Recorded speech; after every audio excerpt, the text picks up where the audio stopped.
Hola chicos, ¿cómo están? Esta es la explicación pues, del concepto de movimiento armónico simple. Entonces el movimiento armónico simple lo asignamos con la letra movimiento armónico simple, o sea es el movimiento más. ¿Qué es el movimiento armónico simple? Pues básicamente vamos como a darle formalización al concepto de todos los eventos que podemos considerar como vibratorios o que son movimientos digamos periódicos, o sea que se repiten en el tiempo.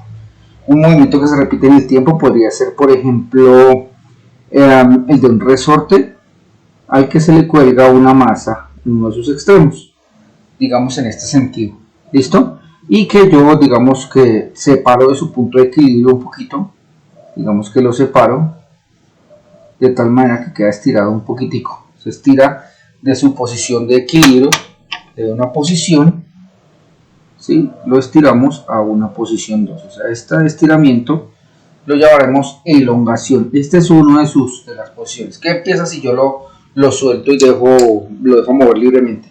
Pues él va a empezar a moverse de esta manera y cada vez se va hasta que se detiene y vuelve a su posición de equilibrio. ¿Listo? Eso básicamente es un movimiento periódico que se repite en el tiempo. Otro movimiento que se repite en el tiempo podría ser el de un péndulo. Yo tengo un péndulo aquí y lo separo de su posición de equilibrio, o sea que en realidad lo subo de esta posición que estaba aquí, lo elevo una posición X y lo suelto. Él empieza a hacer un movimiento repetitivo de ir y volver hasta que en algún momento vuelve a su posición de equilibrio. Eso también es un movimiento periódico. Este sería el concepto de un péndulo. A este lo conocemos con el nombre de muelle. Muelle es esta estructura de un resorte colgado con un peso que empieza a moverse, eso lo llamaremos muelle. A esto lo llamamos un péndulo, por ejemplo, que tiene un movimiento particular, y otro, por ejemplo, podría determinarse en términos del movimiento circular. Si usted pone una rueda a girar, ella en pocas palabras va a ser un movimiento repetitivo porque repite su vuelta y repite su vuelta. Estos son ejemplos de movimientos periódicos que podemos describir desde el concepto de movimiento armónico simple. Hay algunos un poco más complicados, por ejemplo, si yo coloco una esfera y en ella meto una canica, digamos que imagínense una de cristal y meto una canica, ella empezará a girar a bailar dentro del recipiente este que les acabo de mostrar acá y generar un movimiento también que es repetitivo en el tiempo. Que los podemos condensar a todos los podemos condensar en un solo concepto que llamaremos de ahora movimiento armónico simple. Bien, estos movimientos entonces, aunque tienen fórmulas cada uno que lo determinan, podemos tratarlos en términos de movimiento armónico simple. ¿Qué significa de hacerle un tratamiento de movimiento armónico simple? Que podemos definir unas fórmulas que lo generalicen, no una fórmula para cada uno. Una fórmula que generalice ¿qué? Donde la posición en la que se encuentra en un instante de tiempo determinado, la velocidad que está determinando en ese momento y su aceleración. Entonces, si yo lo muevo, digamos que lo separo exageradamente, voy a hacer un poco exagerado aquí, y voy a suponer que voy a estirar este resorte muy exageradamente, y lo voy a sacar una gran cantidad de distancia de su posición, esta distancia X, y lo empiezo a mover, va a empezar a moverse hasta que vuelva a su posición de equilibrio, ¿listo? Por ejemplo, yo quiero saber qué pasa a los 5 segundos. Cuando esto empieza a moverse los 5 segundos, digamos, va a ser un momento, va a estar aquí. Entonces, yo digamos que lo cojo de aquí, lo cojo y 1, 2, 3, 4, 5. Quedó por aquí, digamos que quedó por aquí, un poquito más arriba de este. La pregunta en esa posición, ¿qué distancia hay de su separación de su posición? ¿Qué velocidad tiene? ¿Y cuál es su aceleración en ese momento? Lo mismo aquí. Si yo lo suelto y empieza a hacer así, empezó 1, 2, 3, 4, 5, va por aquí. O sea, en este momento aquí. La pregunta es, ¿cuál es su posición respecto a esta separación? ¿Cuál es su velocidad y cuál es su posición? Lo mismo aquí, lo mismo aquí. Nosotros no vamos a trabajar con este fenómeno porque digamos que es un poco más complejo. Y digamos que vamos a limitar nuestro trabajo a estos dos tipos de movimientos que son como los más comunes. Los de los muelles y los de los péndulos. ¿Listo? ¿Qué características debemos conocer de ellos? Hay algunos elementos que para nosotros es supremamente importante conocer antes de determinar las fórmulas de movimiento armónico simple de posición, velocidad y aceleración. Lo primero que tenemos que recordar es algunos elementos que ustedes tuvieron que haber visto el año pasado que tienen que ver con el movimiento armónico, que tienen que ver con el movimiento periódico. Eso es el determinar el periodo. Si no lo han visto, no importa, vamos a terminarlos aquí de todos modos. Y el primero es determinar el periodo. El periodo que lo vamos a asignar con la letra T. El periodo, entonces vamos a considerar el tiempo que demora en hacer una oscilación. Entonces el periodo lo vamos a determinar como el tiempo que demora en hacer una oscilación, o sea, en moverse, en la cantidad de movimientos que hace. ¿Listo? O en pocas palabras, el tiempo que demora en dar una vuelta o a dar un giro o a hacer un ciclo. Pues sí. ¿Sí? Entonces eso básicamente es el periodo. El tiempo que demora en hacer un ciclo. Pongo n porque digamos que el tiempo me determina que hizo 10 vueltas, perdón, en 10 segundos hizo 3 ciclos, entonces n representa la cantidad de ciclos. En este caso, entonces 10 dividido 3 nos daría 3,33333 segundos, que sería el tiempo que demoraría en hacer un solo ciclo. Esa fórmula me determina el periodo del movimiento. Eso es muy importante porque vamos a hacer cálculos con ese periodo. Pero digamos que esta es una de las formas de calcular el periodo. Pero yo también podría, para mi caso particular, el del muelle y el del péndulo, determinar una forma de periodo. Este periodo se consigue para cualquier tipo de movimiento. Pero ¿será que yo puedo ser capaz de describir una fórmula que me determine solo para el muelle, o sea, el resorte y la caja, y solo para el péndulo que me lo determine, digamos, de manera más explícita? Y en realidad sí lo hay. Bueno, esa fórmula que entonces les estoy diciendo, o esa forma de calcular los elementos en un muelle, entonces se conoce con la fórmula periodo igual a 2pi la raíz de m sobre k, donde m representa la masa del cuerpo y k la constante elástica o de elasticidad. La constante de elasticidad. ¿De dónde se saca esa constante de elasticidad? Es un número que se determina porque digamos que todos los resortes no son de la misma manera. Yo puedo tener un resorte que esté muy cerrado entre él, o otro resorte que no esté tan cerrado entre él. Puede que tenga un resorte excesivamente grueso, muy grueso, mucho más grueso que este, con muchas más vueltas, más complicado, y ese tipo de resorte tendrá más resistencia a moverse que uno como este. O el resorte de un esfero, cuando ustedes tienen un esfero de minas, es un resorte muy chiquito, distinto al resorte que puede tener la suspensión de un carro, que es un resorte gigantesco muy resistente. Eso lo determina, hay una forma de determinar el constante de elasticidad. Digamos que si tenemos tiempo haremos un laboratorio frente al cálculo de constantes de elasticidad, que es muy sencillo y que podemos calcular muchas constantes de elasticidad, pero digamos que son tanto los materiales y tantos los elementos que hay muchas formas de hacerlo, ¿listo? Pero entonces básicamente eso es un valor constante que nos van a dar, la masa del cuerpo la tienen que dar, y pues 2pi es una forma de cálculo. Si tenemos tiempo en clase también, que lo haré de manera presencial, vamos a mirar cómo se calcula, de dónde sale esta fórmula de constante del periodo, que no es muy complicado tampoco determinar y que se puede hacer de manera muy sencilla, pero tenemos que hacerlo de manera presencial. Y en cuanto al péndulo, entonces la fórmula es relativamente parecida, pero cambia según los elementos que tenga. Es 2pi por la raíz de L sobre G, donde L representa la longitud del péndulo y G representa la gravedad de la Tierra. Bueno, la gravedad del sitio donde esté. En este caso nosotros estamos en la Tierra, pero si ponemos a mover un péndulo en otro lado que no sea la Tierra, sino que sea la Luna, por ejemplo, que es un sexto de la gravedad, pues su periodo cambiaría. Una pregunta muy común que hacen digamos, en muchos lados es qué pasaría si yo cambio la masa que cuelga en otro planeta. ¿En qué cambiaría su periodo? Por ejemplo, si yo pongo un péndulo aquí en la Tierra y lo pongo a oscilar, tiene una gravedad, y si lo hago en la Luna, que tiene una gravedad menor, ¿qué pasaría con el periodo? ¿Aumentaría o disminuiría? Muchas de las respuestas tienen que ver con digamos, el sentido común, pero uno podría determinarlo la propia fórmula. La fórmula me dice que la gravedad es inversamente proporcional al periodo, porque está en la parte de abajo dividiendo, y que es directamente proporcional a la longitud. ¿Qué quiere decir eso? Cuando algo es directamente proporcional, ¿qué significa? Que a mayor algo, mayor lo otro. O sea, a mayor longitud, mayor periodo, porque son directamente proporcionales. Y gravedad sería inversamente proporcional. A mayor gravedad, menor periodo. Pues básicamente eso es lo que estamos haciendo. Y en este caso sería a menor gravedad, como disminuye la gravedad del planeta, pues el periodo tendría que aumentar porque es inversamente proporcional. Lo mismo pasaría aquí. A mayor masa, mayor periodo, a mayor constante de elasticidad, pues menor periodo porque son inversamente proporcionales. También lo trabajaremos cuando estemos de manera presencial. Vamos a ver si nos podemos encontrar, que sería importante ver todos estos conceptos, digamos, no tan así, créanme, sino verlos de manera más vívida ya y ver que todo esto que les estoy diciendo es cierto. ¿Listo? Estos dos son elementos importantes. Recuerden, el periodo se puede calcular con esta fórmula para cualquier movimiento. El tiempo que demora dio el número de ciclos. Eso tendríamos que hacerlo de manera práctica. Yo tendría que colocar un péndulo, por ejemplo, soltarlo y empezar a determinar cuánto tiempo se demora hacer un ciclo.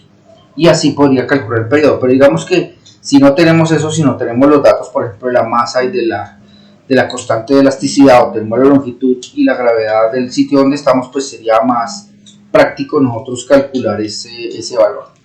Quiero decirles de manera particular que estas fórmulas que están aquí funcionan cuando los valores son pequeños. O sea, si yo tengo péndulos en donde los separo levemente de su centro y empiezo a moverlos, todo eso funciona.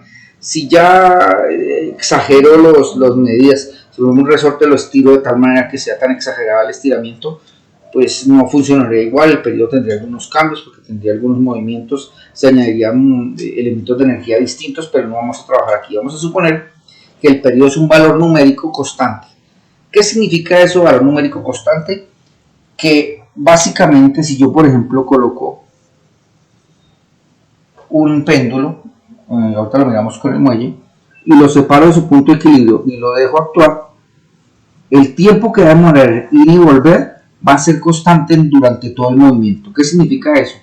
Que si yo lo dejo actuar, digamos que este es mi péndulo y empieza a actuar, al principio irá muy rápidamente porque tiene harto camino que recorrer, pero a medida que va llegando a su punto de equilibrio empieza a ir más despacio. Pero eso es la visión que nosotros vemos, va más despacio porque recorre distancia menor. Si uno hace la visión del tiempo que demora y el espacio que recorre, dará el mismo resultado que la velocidad que recorre aquí y la distancia que tiene acá. Los valores serán los mismos. O sea que el periodo se mantiene constante durante todo el movimiento. Lo mismo pasa en un muelle. Si lo suelto, él empezará a moverse de un lado al otro y el tiempo que demora en ir y volver o en hacer un ciclo será el mismo en todos los espacios de movimiento del movimiento. Bien, eso básicamente son los elementos que tenemos que tener importantes. El otro elemento que tenemos que tener importante es cuáles son las fórmulas que determinan el movimiento armónico simple. Las fórmulas que nos determinan el movimiento armónico simple son tres. Una para la posición, que aquí generalmente lo llaman elongación. Otro que me determina la velocidad, que es vectorial.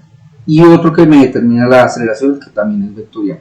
Ya creo que en otro momento había explicado el concepto vectorial, no voy a explicarlo nuevamente. Y ya sabemos que esos movimientos son de ese estilo. Yo les copié las fórmulas y las fórmulas se las copié de dos maneras distintas.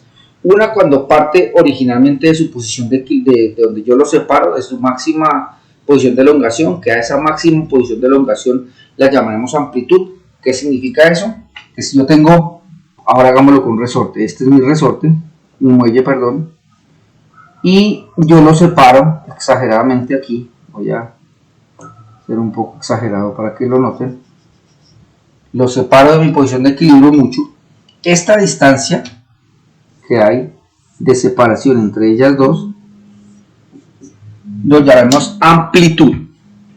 Entonces las ecuaciones que determinan la posición, entonces ahí yo como les estaba mencionando ahorita, yo coloqué dos.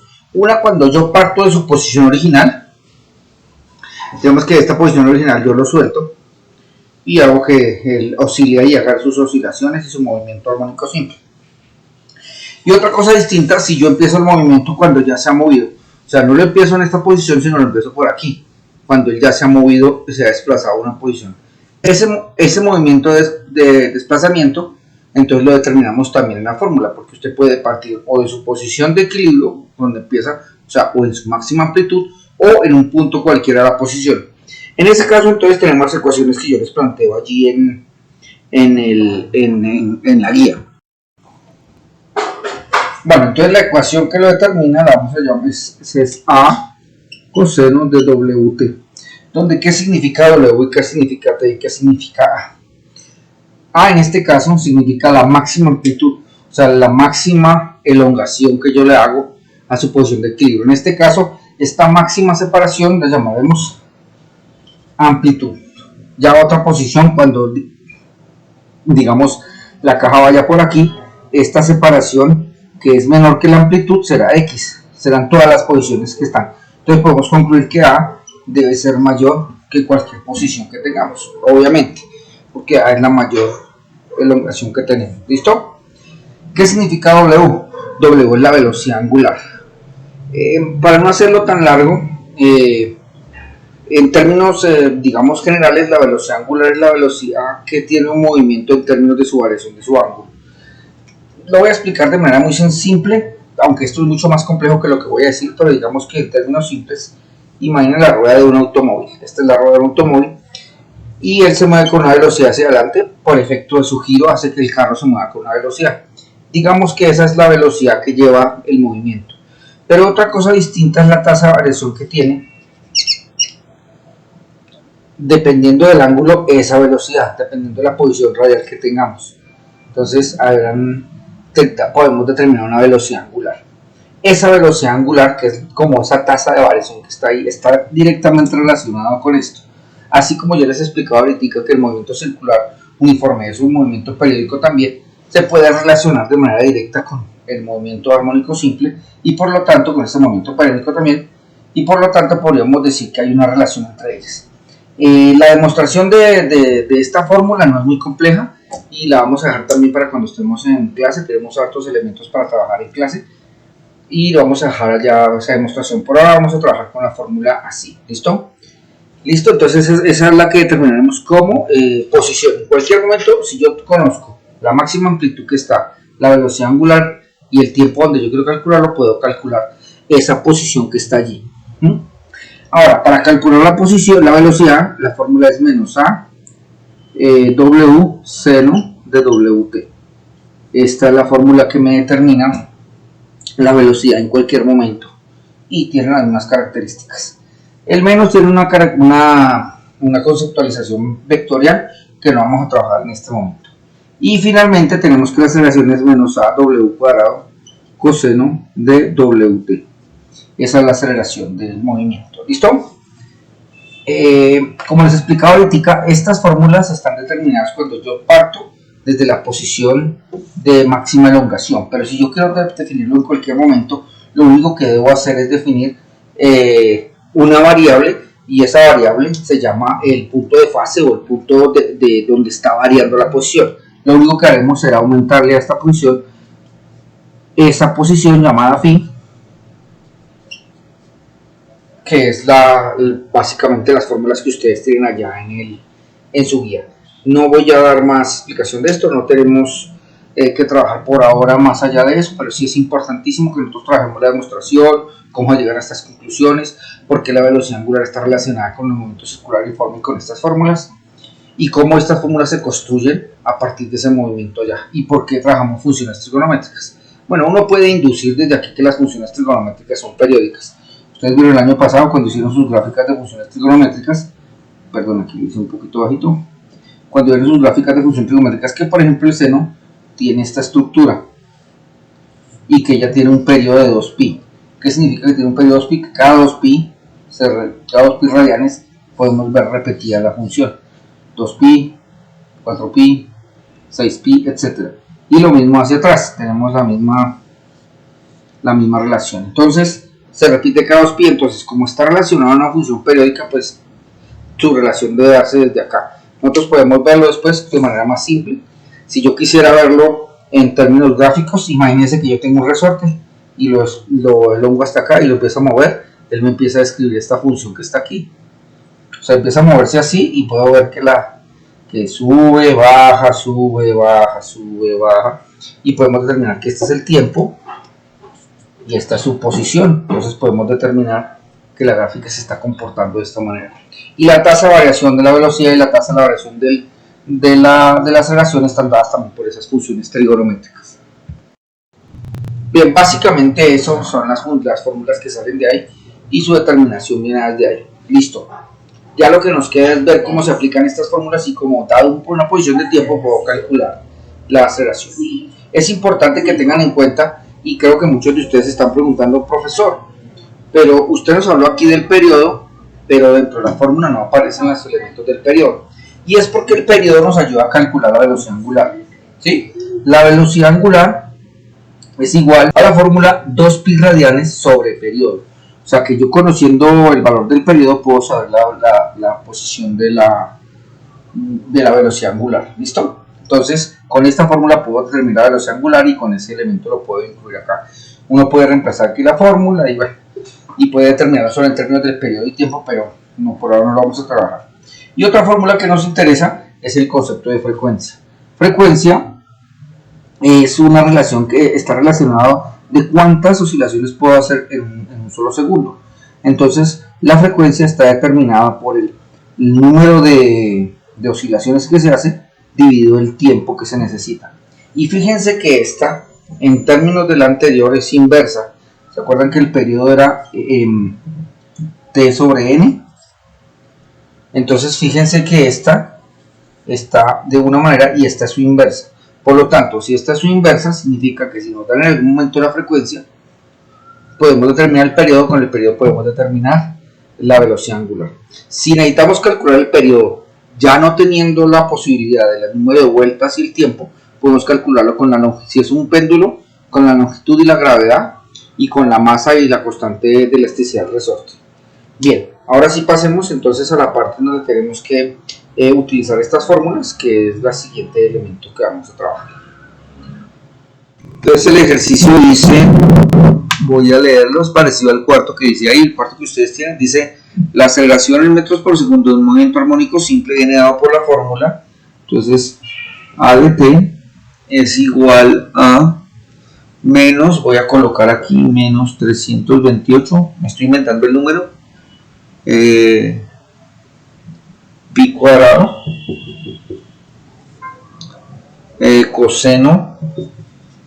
coseno de 3 pi medios de paréntesis 5t menos 3, voy a ponerlo así, 3 cuartos. No sé si nos dé porque me inventé los números, entonces esperemos que sí. Entonces dice, la aceleración en metros por segundo de un movimiento armónico simple está dada por esa fórmula, esa que está ahí, donde t es el tiempo en segundos. A, ¿cuál es la frecuencia y la amplitud de este movimiento? Y B, escribe la expresión de su elongación o velocidad en función del tiempo. ¿Listo? Entonces lo primero que yo tengo que hacer es compararlo con la ecuación original. Primero tengo que determinar si hay desfase o no hay desfase. ¿Qué significa desfase o no desfase? Que la ecuación se haya movido de alguna posición. Si no tiene este número, que lo estoy tapando acá, si solo está hasta ahí, dice que no tiene desfase. Si tiene un número que le esté sumando o restando, independientemente de lo que sea, diremos que... Entonces, si tiene este número o no tiene este número, diremos que tiene desfase o no tiene desfase. En este caso sí tiene desfase, se está desfasando menos 3 cuartos de la posición original donde estaba. Eso es lo que me está diciendo el ejercicio. ¿Listo? Entonces lo primero que voy a hacer es entonces escribir la ecuación de aceleración en términos de desfase, que ustedes la tienen allí, que yo se las he colocado, que decía a de t es igual a menos a w cuadrado coseno de wt más phi. Esa es la fórmula que tenemos ahí. Entonces vamos a ver qué elementos tenemos allá. Lo primero que tengo allá es que voy a colocar en azul las cosas que no han variado. El coseno está aquí, que es este mismo coseno de acá. ¿Sí? Eso también es lo mismo que la misma fórmula a de t. Pero lo demás no lo sé, entonces me toca mirarlo. Lo primero que yo me doy cuenta aquí es que nuestra fórmula no tiene ningún número aquí adelante, ¿sí lo ven? Cosa que sí sucede aquí. Entonces, ¿qué me toca hacer? Lo primero que tengo que hacer es que se parezca lo más posible aquí. Yo podría concluir que este pedazo de aquí es como este pedazo hasta aquí. Ahí no hay problema. Viene el coseno.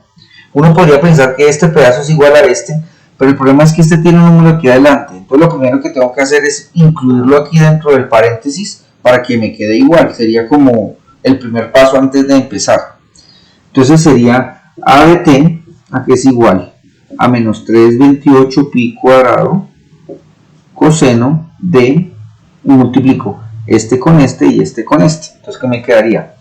3 pi sobre 2 lo multiplico por 5t, porque multipliqué este con este, menos, ahora multiplico este por este. 3 pi sobre 2 lo multiplico por 3 cuartos. Y me toca hacer las operaciones allá adentro. Entonces esto va a quedar igual, a de t es igual a, voy a dejar por aquí, a menos 328 pi cuadrado coseno de. Entonces, ¿cómo multiplico eso? Pongo sobre 1, ya saben hacer esos fraccionarios, ¿cierto? Y entonces quedaría 3 por 5, 15, pi, t, 2 por 1, 2. Menos. Y ahora multiplico esto, 3 por 3, 9, pi, 2 por 4, 8. ¿Listo? Ya lo tengo. Ahora sí, miren que esta sí se parece a esta. Ya no tiene nada enfrente, ya no pasa nada. Listo. ¿Qué es lo que deberíamos hacer ahora? Ahora lo que deberíamos hacer es empezar a comparar las cosas que tenemos. Voy a borrar esta parte de aquí arriba.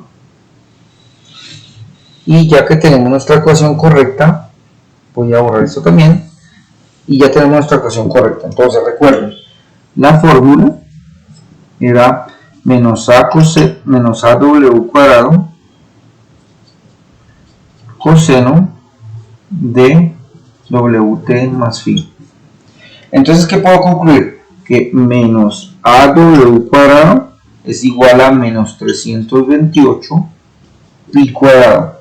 Esa es la conclusión a la que llegué. Porque este pedazo está relacionado con este pedazo de aquí. ¿Listo? La otra cosa que puedo concluir es que WT es igual a este pedazo de aquí, a 15 pi sobre 2t. Y lo último que puedo concluir es que delta, bueno, phi en este caso, es menos 9 pi sobre 8. ¿Listo? Ya lo tengo ahí los datos como resumidos en nuestro trabajo. Ahora, yo de aquí siempre podré cancelar la t. Y miren que directamente de aquí puedo saber quién es W. De aquí puedo concluir entonces que W es 15 pi sobre 2. Ya lo tengo. Entonces, como yo sé cuánto es W, entonces tengo que tratar de extraerlo de aquí. Entonces, lo que voy a hacer es tratar de extraer la A de aquí. Voy a correr esto un poquito aquí. Y voy a hacerlo en este pedazo. Entonces, yo tengo que menos AW cuadrado es igual a menos 328 pi cuadrado. Y tengo además que W es igual a 15 pi sobre 2. O sea que tengo dos ecuaciones en donde puedo reemplazar una sobre la otra. ¿Qué podría hacer? Hay muchas formas de abarcarlo. Yo creo que en el trabajo lo abordé de una manera, pero ustedes pueden abordarlo como les parezca más fácil. Yo lo podría hacer así. Yo podría despejar la A. Yo ya tengo W, que es el primer dato que necesito, ¿se acuerdan? Me falta calcular la A y ya tengo el delta, o sea, solo me faltaría calcular la A. ¿Cómo calculo la A? Pues la puedo despejar de aquí. Yo voy a coger esta ecuación y voy a decir que A es igual a ¿quién? A menos 328 pi cuadrado sobre menos, bajo el menos y bajo el W cuadrado. Y ahora reemplazo ese W aquí. A ¿quién sería igual?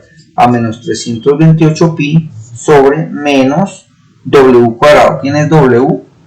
15 pi sobre 2 al cuadrado. Cancelo los menos y me quedaría que la amplitud sería hacer esta operación, que es colocarla en sus calculadoras. Esto no importa si es en radianes o no es en radianes, porque en pocas palabras no estamos utilizando funciones seno y coseno, o sea, en realidad no importa.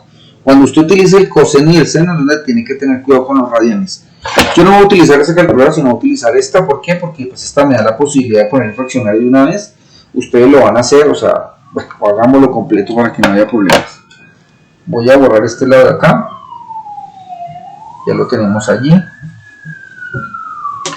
y me va a quedar que A entonces es igual, ya esta es una parte matemática únicamente, quedaría 328 pi al cuadrado, esto creo que era cuadrado, cuadrado, y aquí voy a elevar el cuadrado, 15 al cuadrado es 225, ¿cierto? 15 por 15 225, pi al cuadrado, y 2 al cuadrado es 4, ¿listo?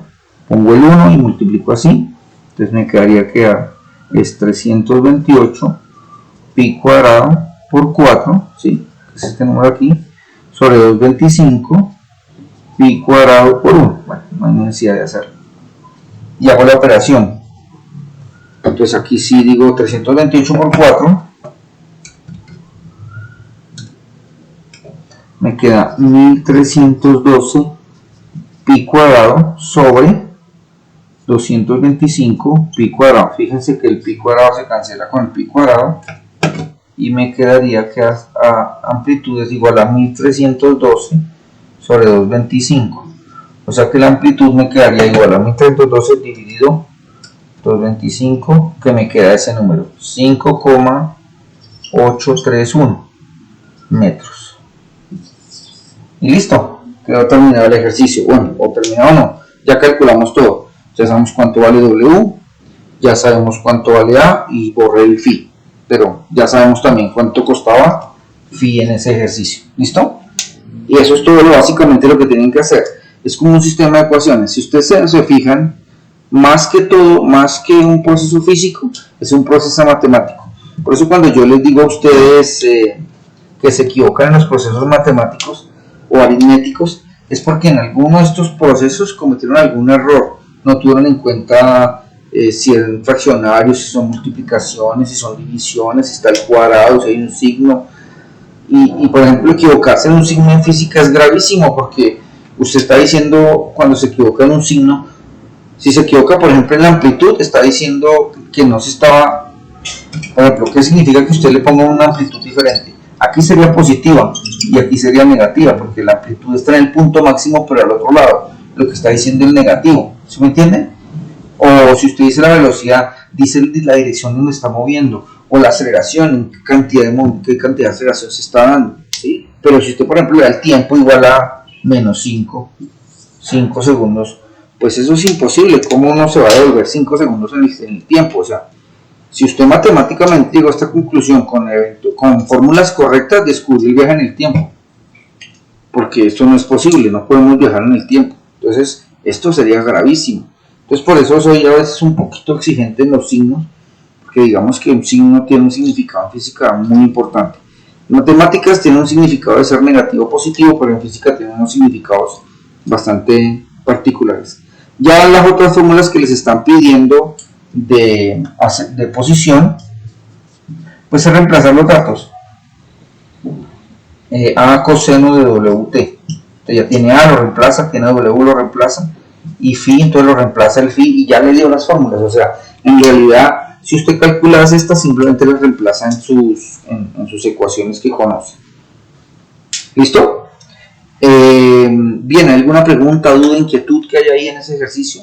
¿O en esos ejercicios que quieren hacerme? Igual lo importante ahorita es que ustedes se pongan a trabajar en esos ejercicios. Recuerden que el plazo de entregar esto, creo que hasta el 28 de julio, todavía harto tiempo. Y pues ustedes me pueden estar preguntando, recuerden que me pueden preguntar, pero cosas muy particulares. Profe, mire, o por ejemplo me dice, profe, es que yo, digamos, usted me quiere preguntar, yo pasé de aquí a aquí y hice este reemplazo, esto se puede hacer matemáticamente. Yo le diré sí o no, corrige esto, corrige lo otro. Pero si usted me dice, profesor, ¿qué me quedó mal en todo eso? Imagínese, yo me toca ponerme a revisarle cosa por cosa, a ver qué fue lo que hizo, qué quiso decir aquí, qué quiso decir aquí, qué quiso decir aquí. Y a veces eso es demorado. Yo trato de hacerlo, pero digamos que es difícil encontrar. Digamos que usted se equivocó por aquí en un dato y yo también me lo salté. O sea, es difícil. Es más bien que me pregunte, profe, ¿en qué parte está? Yo hice esto, ¿eso se puede hacer? Yo dije, sí, claro, o no. Bien, básicamente es eso. No sé si hay alguna pregunta, duda que me quieran hacer sobre ese tema. ¿No? Bueno. Y en cuanto a las notas, ¿tienen alguna duda de notas? ¿Que me quieran hacer alguna pregunta? ¿Todos estamos de acuerdo? Bueno. ¿Nadie más tiene dudas de la nota? Bueno, muchachos. Les agradezco entonces por venir y nos vemos en la... ya les diré, hoy tengo reunión hasta las 10 de la mañana para definir cuáles van a ser los horarios para trabajar con ustedes de manera virtual y yo les estaré informando o su director de curso les estará informando. Entonces, gracias a todos por venir, muchachos, y nos vemos la próxima. Chao. Chao, profe, gracias. Chao, cuídate. Chao, profe, gracias. Chao, cuídate, que te vaya bien.